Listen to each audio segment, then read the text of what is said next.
we always like having Nick because he got stones. He got stones. He knows how to handle these situations, and I absolutely want to come on. So props to you for that, joining us on the D&M Leasing Hotline. Good morning.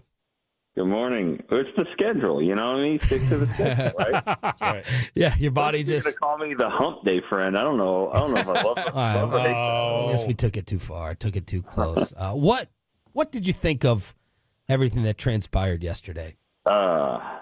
Let's see. I mean, were you listening? Were you listening live, or did you start getting messages, or what? You know, I'm actually glad. I didn't know that it was y'all went early. I wasn't aware of that. My bad.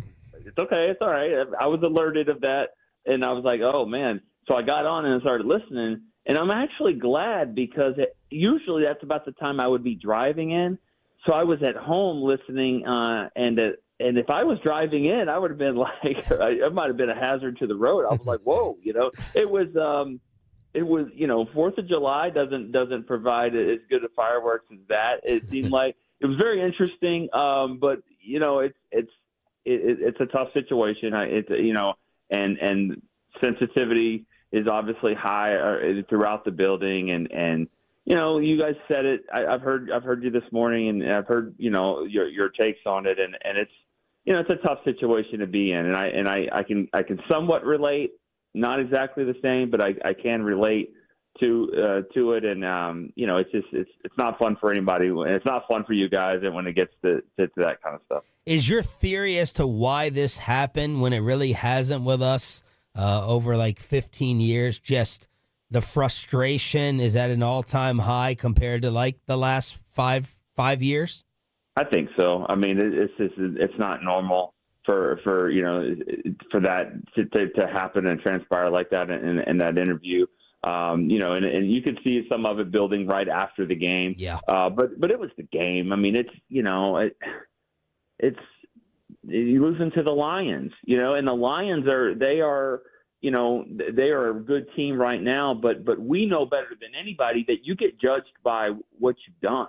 You know, there's not a single number that gets thrown out on your show, on our shows, more than the number 29. That number gets thrown out more than anybody. It'll be 30 next year or 31 or whatever, you know, if it keeps going like that. And that's what people care about. And so you get beat by a Lions team that their number is like 70, 65, whatever it is. And that, you know, and they came in here and embarrassed the team. And you know, on Jerry's birthday. I mean, so it was just a really, really bad game, bad situation all the way around. And but you know, I heard you, Sean, say it was a one-off, and I think that's probably the case.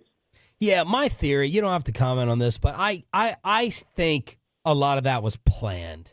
I think that he likes to send messages through 100,000 watts here and there just to kind of let the fans know, I'm fed up, I'm sick of this, I'm not going to take it, and I'm furious, and I'm angry and mad. That's my theory. I think it went a little overboard, but yeah. I think it was a little bit planned.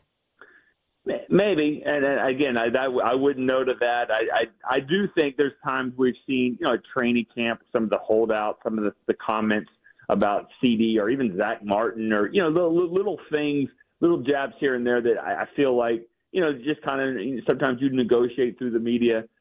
I've seen that happen. I don't know if this would be planned, but you know, I just think it stems from frustration, and the fans feel it. The you know, everybody feels it. Everybody wants this team to win. I think you guys know the job's, you know, more enjoyable and easier when they are winning. So it's you know, it's just that way all the way around, and you know, it doesn't feel like a 3-3 team. I was just about to ask you that. Is there any chance that we're overreacting to 3-3? Yes and no. I mean, yes, there's a chance you could be overreacting to 3-3 because, yes, there's a lot of football left. They're not in the worst situation as far as standings go. Trends, though, are, you know, good football teams with good quarterbacks and good running games. This team's having a really, really hard time, you know, even getting close in these home games. And there's going to be more of that. There's going to be more of these teams that come in here or that they go and play. And so, yes, 3-3 is great. You don't play the Giants all the time, or the Browns or whatever, you're going to have to beat some of these really good teams and good quarterbacks. And so the trend doesn't look good. But, the fact that if this was the best you have, then, that would be a problem. And, this is like, hey, is this the best you got? Then you'd be kind of worried. But the fact is that that there's some help coming, especially on defense. And, you'd like to think getting those receivers and quarterbacks on the same page again, they got to somehow figure out the running game. I don't know if that's going to happen. But I just think, like, if this was the best you had, it'd be really, really demoralizing. But there should be some help on the way, and you'd like to think they can, bounce back. But they did it against the 49ers last year. They got beat really bad, turned things around. But that was kind of like a one-off, well, they got beat one game, whatever. But this has been like two, you could argue three with the Ravens game, and that's where an alarming trend that has to be fixed. Nick Eatman from DallasCowboys.com joining us here on 105 through the Fan. Nick, when we were talking to Jerry yesterday, I kind of wondered, did he let something slip a little bit? When we asked about the execution issues, and it's like, why are these players so right for you? He said, what do you want us to do? You want us to go get 20 players before San Francisco? Is part of the frustration thing for Jerry just the realization that, this isn't one problem right now. This may be up to like 20 problems that we're facing, and this roster's at a really critical point. Maybe I don't know if he thinks that he'd like to go fix 20 players, but a handful for sure, and that's about how many key injuries, probably more than that. But I mean, really, really big players that are not on this team. I think it's a frustrating thing and I'm sure every owner has this. They're billionaires. I mean, when does a billionaire not get what they want to get? Try to give a billionaire something for Christmas. Good luck. Yeah. So this is a case where they can't get that. You can't just go and get the players that you want. They're not there. They've been looking at the bargain bin. I mean, for the last 3 or 4 months now, with all these injuries that have happened, especially some at the same position. So they know what's out there. They know every defensive end that's ever thought about playing defensive end in football. They know that they're there because they've been looking since Sam Williams went down.